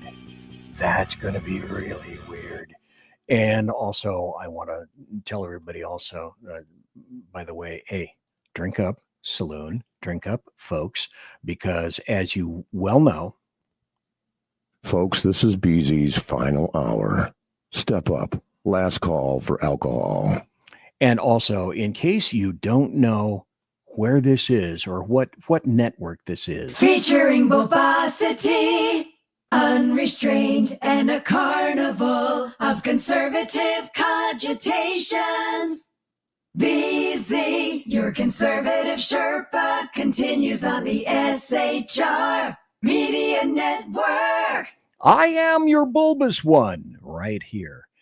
Anyway, Lee Zeldin was accused by Jasmine Crockett of being paid off by Jeffrey Epstein by donating, and apparently Jeffrey Epstein donated to Lee Zeldin, the Secretary of Climate, whatever the hell. And it turns out that it wasn't that one. It was a Dr. Jeffrey Epstein who just happened to have that same name. Now here is Caitlin Collins, and I'm going to embiggen this for you so that perhaps you can see the face. There are some, she doesn't do it very often, but Caitlin Collins gives some visual indicators about what's going on. She's now saying, oh, no, that's not that. No, that's not what I said. Democrat who's been on defense over Jeffrey Epstein is Stacey Plaskett. She represents the Virgin Islands. She was texting with Jeffrey Epstein the day of Michael Cohen's hearing. Her questions pretty closely followed the text messages between the two of them to ask about Rona Graff, Trump's Now, 2 years ago, would she have even been asking this question? The answer is no. longtime assistant. You were defending her today or in recent days, yesterday, and you talked about Republicans taking money from a Jeffrey Epstein. Here's what you said. A Jeffrey Epstein. I have a question. Who also took money from somebody named Jeffrey Epstein, as I had my team dig in very quickly. Mitt Romney, the NRCC, Lee Zeldin, George Bush, Win Red, McCain Palin, Rick Lazio. You mentioned Lee Zeldin there. He's now a cabinet secretary. He responded and said it was actually Dr. Jeffrey Epstein, who's a doctor that doesn't have any relation. I'm kind of surprised at this, but keep moving. To the convicted sex trafficker. Unfortunate for that doctor, but that is who donated to a prior campaign of his. Now listen, she laughs. Jasmine Crockett laughs. Do you want to correct the record on the people that I never said that it was that Jeffrey Epstein, just so that people understand when you make it up. Okay, if she didn't say it was that Jeffrey Epstein, then why would she mention the name Jeffrey Epstein at all? The only reason to do that was to try to get Lee Zeldin into a jackpot. She knew precisely what she was doing and decided to go ahead and do it Anyway, your picture is not there. And because they decided to spring this on us in real time, I wanted the Republicans to think about what could potentially happen, because I knew. No, you wanted to lie. You wanted to lie and try to trap people with your lies. That they didn't even try to go through the FEC. So my team, what they did is they Googled, and that is specifically why I said a Jeffrey Epstein. Unlike Republicans, I at least don't go out and just tell lies. Again, back to my original question. If that wasn't the goal, to smear Lee Zeldin, then, and you knew that that was not the Jeffrey Epstein, but a Jeffrey Epstein, why did you even include the name Lee Zeldin at all? And the answer is, you're a lying sack of shit, because this is you, Jasmine Crockett. I can't be more concise than that. Now I'm going to play a minute and 20 seconds of a video that you may or may not have seen before.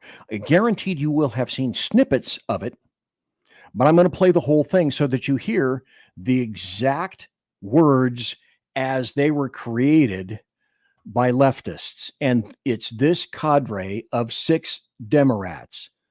Now, if you want to, just tune the volume down or look away or do something else. If you've seen this 75,522.7 times, I get it. I understand that. But for those of you who have not seen the entire thing, I want you to listen to the words. And I'm going to make, as my law professor, Elton Long, once said, contrast and compare. I'm Senator Alyssa Slotkin. Senator Mark Kelly. Representative Chris DeLuzio. Congresswoman Maggie Goodlander. Representative Chrissy Houlihan. Congressman Jason Crow. I was a captain in the United States Navy. Former CIA officer. Former Navy. Former paratrooper and Army Ranger. Former intelligence officer. Former Air Force. So you see what they're trying to do. They're trying to lend credence to their military and intelligence careers. And they want you to understand that they're very serious about this, and their CV is such that we have the background to be able to make these statements. I want to speak directly to members of the military and the intelligence community who take risks each day to keep Americans safe. We know you are under enormous stress and pressure right now. Americans trust their military, but that trust is at risk. This administration is pitting our uniformed military and intelligence community professionals against American citizens. Like us, you all swore an oath to protect and defend this Constitution. Right now, the threats to our Constitution aren't just coming from abroad, but from right here at home. Our laws are clear. You can refuse illegal orders. You can refuse illegal orders. You must refuse illegal orders. No one has to carry out orders that violate the law or our Constitution. We know. Okay, there are 23 seconds left. At the conclusion of this video, I want you to tell me what's the one thing that's missing, the primary thing that's missing in this video. This is hard, and that it's a difficult time to be a public servant. But whether you're serving in the CIA, the Army, or Navy, the Air Force, your vigilance is Hey, you know who's missing? The Marines. Critical. And know that we have your back. Because now, more than ever, the American people need you. We need you to stand up for our laws, our Constitution, and who we are as Americans. Don't give up. Don't give up. Don't give up. Don't give up the ship. So what was the one thing that was missing in that you grokked, that you understood? I can tell you immediately. Detail, examples. Okay. Don't obey unlawful orders. Which ones? Be specific. What orders are you talking about? I mean, I know, but there's a reason that they're not going to say it. Let me bring 2 codes to you, because I worked for the federal government at one time. One of the codes is 18 USC 2383, and that is rebellion or insurrection. Whoever incites, sets foot on, assists, or engages in any rebellion or insurrection against the authority of the United States or the laws thereof, or gives aid or comfort thereto, shall be fined under this title or imprisoned not more than 10 years or both, and shall be incapable of holding any office in the United States of America. Isn't that right, Senator Alyssa Slotkin of Michigan? Isn't that right, Senator Mark Kelly of Arizona? Representative Chrissy Houlihan of Pennsylvania? Representative Chris Deluzio, Pennsylvania? Representative Maggie Goodlander, New Hampshire? Representative Jason Crow, Colorado? All leftist blue states. That's one code. That's one section that I could think of in terms of these people. Let me stop here, and we're going to get to another section in just a moment. And people are talking about this is dangerous. This is political speech. However, this is in keeping with the Democrats. Go. This is, again, the most dangerous speech I've heard from politicians in a very, very long time. You have... But it has similarities and it has precedents. I'm going to mention those. Democrat members of the House and Senate, wink, wink, nod, nod, telling intel officials and military officers enlisted to ignore orders of the president of the United States. They say unlawful orders because, of course, a 19-year-old, Army enlisted guy is supposed to know what's a lawful order and not. I would say this, that with the president of the United States, with his broad Article 2 executive power, with President Obama getting an opinion from the Office of Legal Counsel saying that he can drone strike, extrajudicial drone strike, and intentionally premeditated killing of American citizens, including a minor, and that was said. The Office of Legal Counsel said that was okay. I would say to, but see, it's okay when we do it. It's not okay when we perceive that you're not doing what we want you to do, the leftists. Military and intel officials, you better follow every order of the president of the United States. And if you have any doubt, the doubt should be in favor of following the order, because if you don't, you're going to end up in the military brig or worse.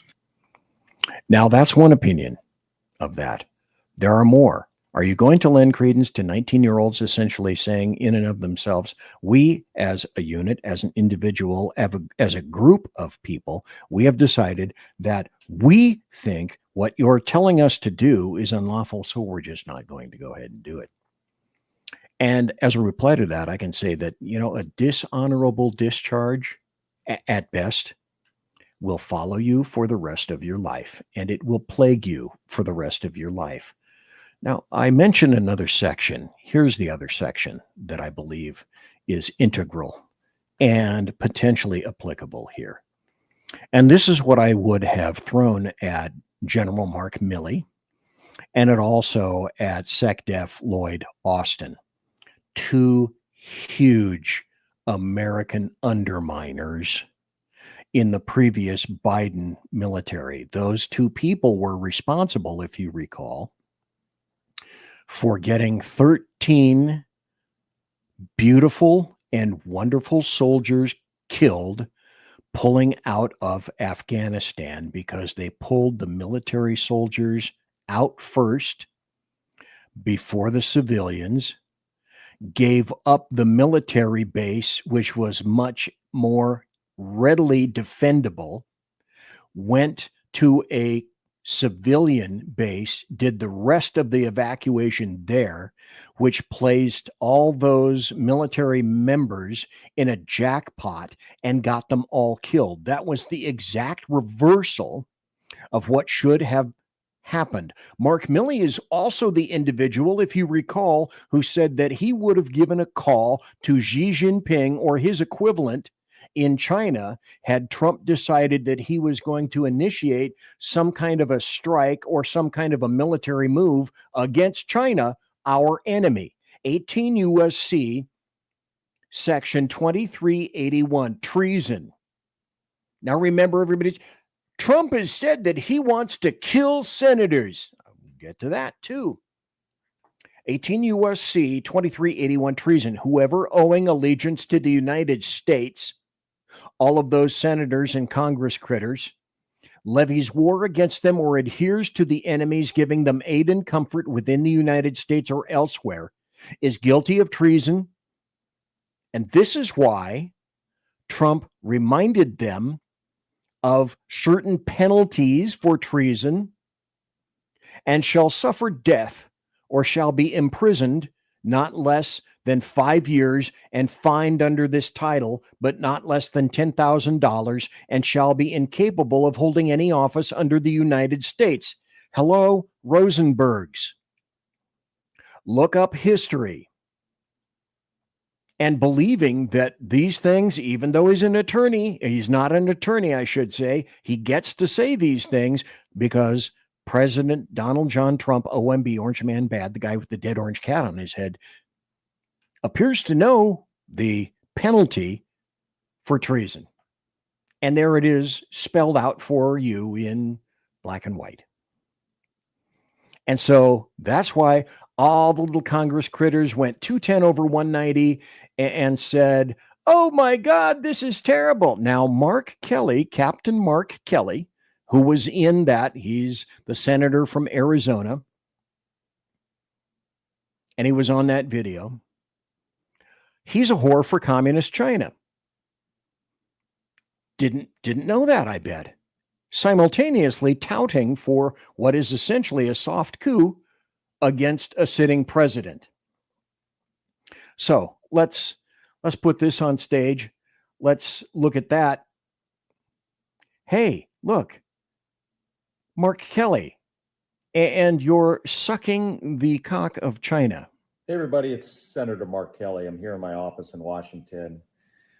I was thinking about these pardons that President Donald Trump just made of January 6 criminals who assaulted. So now you know precisely who it is that he is. He'll say one thing out of one side of his mouth and say something entirely different, and yet he doesn't mind being on the pad of the communist Chinese. Look that up, as a matter of fact. And so here is, by the way, I believe this is Chris Murphy. Let me put him up. And he's pissed. He says, the President of the United States just called for Democrat members of Congress to be executed. Hang them, he posted. Well, what did I just say the penalty for treason was? If you're a person of influence in this country and you haven't picked a side, maybe now is the time to pick a fucking side. So let's hear him say that. And then you tell me what side you're on. The President of the United States just called for Democratic members of Congress to be executed. This is not normal. We cannot allow this to feel normal. This, as far as I know, has never happened before in the history of the country. Every Democratic member of the Senate and the House, their life is in jeopardy right now, especially those. Bull shit. Because Trump is not a king. You've said he's a king. A king would have taken over. A king would have removed the Senate. A king would have removed the House and the Congress. A king would have removed SCOTUS, all the judges, all the courts, all the district courts, all the courts of appeal, because he wouldn't need them. Those that were specifically targeted by this social media post, Democratic senators and House members who were simply saying that no member of the military should act illegally or in violation of the Constitution. The President of the United States just called for members of Congress to be executed. If you are a person of influence in this country, maybe it's time to pick a fucking side. And the side that I pick is not your side. Do you seem to recall that intelligence folks, the letter of 51 intelligence agents who lied and suffered exactly no consequences for their lies whatsoever, and then Milley's statements, Lloyd's statements of DEI and trannies, etc., in the military, men wearing high heels so that they can suffer and figure out what all the female suffering is about when they wear the high heels. This is where they want to go. They hate this country. America is being undermined. For those of you who just tuned in, America is being undermined. There's one of the primary underminers right now. Now, perhaps could Donald John Trump, OMB, have couched his words in a little bit more acquiescent type way? Certainly. Anybody could, but that's him. And he knows that in terms of treason, you have to be found guilty of that.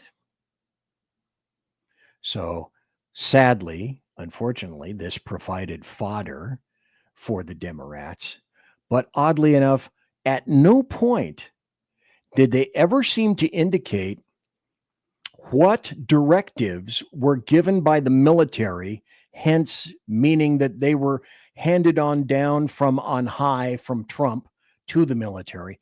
What orders were illegal from Trump to the military and then the military to the troops? What orders specifically are you talking about? The orders that we're going to avoid. We're not going to talk about any of those things at all. We are not going to convince Donald Trump to stand down in his attempt to destroy our democracy. Okay, but is it not all fair in love? Isn't this fair in love and war?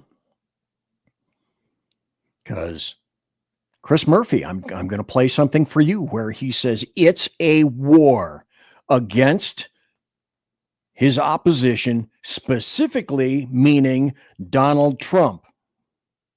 Because he's not pointing, he could be pointing in a roundabout way at the other people on the other side of the aisle. No, he's talking about Trump. He says we're in a war against Trump. This is back on September 9th. He considers this to be a war. That's okay to quantify it that fashion. De-escalatory politics. Like, that's just not happening. So our only opportunity, our only chance to save our democracy is to fight fire with fire right now. So yeah, do I bemoan the fact that, we're now blowing up norms? Yes, but literally for 2 seconds, because if you spend any more than that being sorry for the fact that the old world doesn't exist, then your democracy is gone. Like, we're in a war right now to save. We're in a war. And when he says a war, make no mistake, he's not talking about anybody else except Donald Trump. This country. And so you have to be willing to do whatever is necessary in order to save the country. When I hear that, I wonder is there enough people that believe that same thing? And This is where I back out and say, yeah, all the Democrats. In other words, how else did we get here? If not that. Now, I'm sure, though, they intentionally failed to put their fingers on any orders. But my guess is they're probably talking about this. May I just say, this is what I voted for. A poll indicates 60% say bomb the drug boats. Now, do you think that our military, our ships, our personnel, the ships that cost millions to billions of dollars, they were doing nothing one day and they just said, I know, look, hey, send the radar out in that direction over there and we'll see if there's anything out on the water. And if there is, we don't care who it is or what it is. It's weapons training, 1A and 1B, go. You and I know that's not what happened. It's a bunch of crap. But I'm sure, though, they will not utilize specificity. That's what they meant. You can be guaranteed that's exactly what they meant.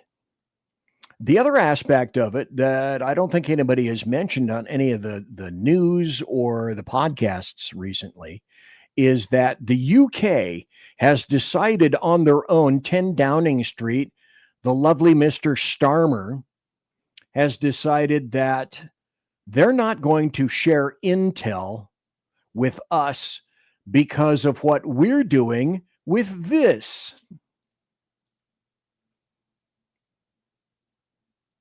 Now stop.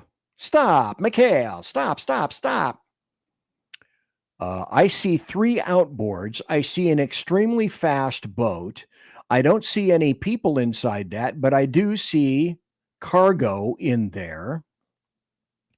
And I'm sure in the middle of the ocean, they're not just out on a stroll, and I don't see any fishing poles, and I don't see any nets, and I don't see innocence in this. But hey, leftists would have you believe that these are just poor little brown-skinned fishermen, and then we do this.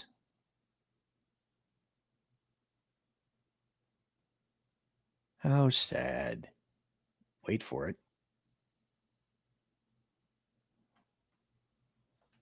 How heinous is that? So the UK said, because of this, they're going to stop sharing information with the United States on drug smuggling operations on the Caribbean because of the strikes on cartel and drug-running boats. They don't want us to defend our nation. They don't want us to stop people from dying of fentanyl overdoses, various precursors. So here's BZ's solution. Another if-then equation. If the UK has firmly decided that that's what they're going to do, then we should slam the door on all intel from the US to the UK with regard to any maritime matter whatsoever. Anybody see any problems with that? Bueller? Anybody? I don't. I got one more thing. I am going to run into a wee bit of overtime tonight. Just a wee bit. Just a wee bit. This is Martha McCallum. I can't think of the name of her show. Talking to Representative Jason Crow. And this is about the drug boats again. And she's going to be asking for specifics. Let's put this up and let's play it. This is kind of interesting because he won't answer the question. You're not talking about actual policy. You're not talking about things that are members of our service members who we revere and respect are actually being asked to do. So when you see this video on all over the place, when you see this video on social media, I think a lot of people scratch their heads and they say, what exactly are they talking about? Are they talking about Martha, not allowing gunboats to make it to the United States carrying drugs? Is that what you're talking about? Martha, here's a novel idea. How about we actually prevent things from happening before they become a problem? I think that's what they're trying to do. Okay, stop right there. If you, moron, had eyeballs and pivoted your eyeballs over to the boat, you could see that appears to be a boat, a very fast boat. Very fast boats are used to make sure that they are not caught, that they can get away. And then all those little bags and whatnot that are in there, I'm sure that's nothing but fish. They have fished like crazy, and now they're trying to get home before it's dark. That's all it is. Actually prevent things from happening before they become a problem. I think that's what they're trying to do. Well, I want to prevent things before they become a problem. Does this guy understand how stupid he sounds? They're trying to do. What you're saying is we have to wait until there's a problem to respond to that problem. No, I'm not. Right? As a military officer, what I think and that's what Trump is doing. He's taking care of a problem. Is important as we train people, we give them information, we prepare people for challenges coming down the pike. That is what I did as a commander in the military. That's what I'm doing now. As we are standing by our troops, we are Your Honor, non-responsive. I object. Reminding them of their obligation from the commander-in-chief that we are asking our military to carry out. Are you objecting to? This is very, very vague, and it was so vague in this video. I don't think people could figure out what you guys were all talking about, honestly. Martha, Donald Trump has made a series of very disturbing comments and suggestions that would violate U.S. law and put our military in terrible positions. Again, we're getting nowhere because you're not talking about an. What comments? These people do not have specific incidents. They know what they want to see, but they are hedging and parsing their words as much as humanly possible because they refuse to be pinned down. And they know it. If you have maximum avoidance, then you can't be brought to task for your words. So he will not give her an answer. I don't want to wait until that happens to remind our troops of their obligation, because then it'll be too late. We are standing by our troops and our amazing men and women in uniform to remind them who sign up every day as you did to carry out the orders of the commander-in-chief. We are not engaged in new wars. We have no troops on the ground in Ukraine except some who were training pilot missions, not on any front lines of any kind. In the Caribbean right now, we've sent a carrier there. I thought these were the specific operations that are actually happening that you might be referring to. But he's not referring to anything because he doesn't have anything for which to refer. The deaths are here. The overdoses are here. We shut down the government. The government then shut down the people during Wuhan 19. Killed multiple thousands, hundreds of thousands of people because of the shutdown. Screwed up the lives of kids. I could keep going on and on and on. There were some revelations made during Wuhan 19. Parents actually began to find out what kind of stupid crap was being taught their kids, because the teachers would come on and say, "Mom and Dad, you're not supposed to look. Do not look at this video on Zoom." America, you are being undermined. You are being undermined, and there will be no cessation of hostilities until the hostiles themselves are stopped.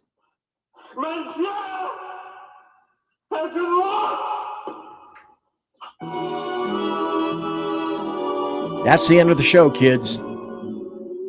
Ladies and gentlemen, boys and girls, children of all ages, thanks for listening to BZ's Berserk Bobcat Saloon radio show, live and direct right here from the SHR Media Network. I hope you all have a great weekend. Hope you have a great Friday and a great weekend. I'll be back on Tuesday. Sean of Edge of Liberty will be back on Monday. Earl will be back on Tuesday morning. And with that having been said, I want to tell you that promotional consideration is by the Lockheed Martin Skunk Works, Shure and Electro Voice microphones, Arrakis, the people that make my board, also the Pratt & Whitney Dependable Engine Company, whose engines produce thrust you can trust, and of course, tiaras are by My Little Pony. Look, it says shrmedia.com. Isn't that a cool hat? Maybe one day I'll make them available for you. Trying to figure out how to do that. Might be kind of weird. Anyway, thanks to my personal KC-135 Kettle One refueling team, with whom I shall be consorting in less than about 10 minutes or so. So I want to thank each and every one of you for taking the time to be here, watching live, being in chat live, and also watching later in podcast. Everybody, God bless. Take care. Be safe. Everybody quiet down now and get some sleep. I mean you. Everybody. Good night, Mama. Good night, Ben. Good night, everyone. Good night, Mama. Good night, Daddy. Good night, children. Good night, Daddy. Good night, Elizabeth. Good night, John Boy. Good night, Jim Bob. Good night, Jim Bob. Good night, Jim Bob.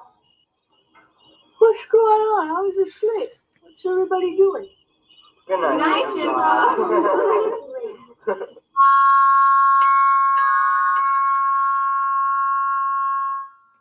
Good night, and good luck.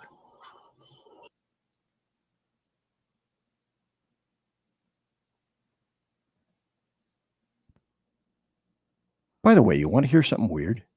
Until I actually looked, I didn't realize it when I say, "Good night, Jim Bob." and I open my mouth wide like that, you can actually see all my fillings. Ew. Good night.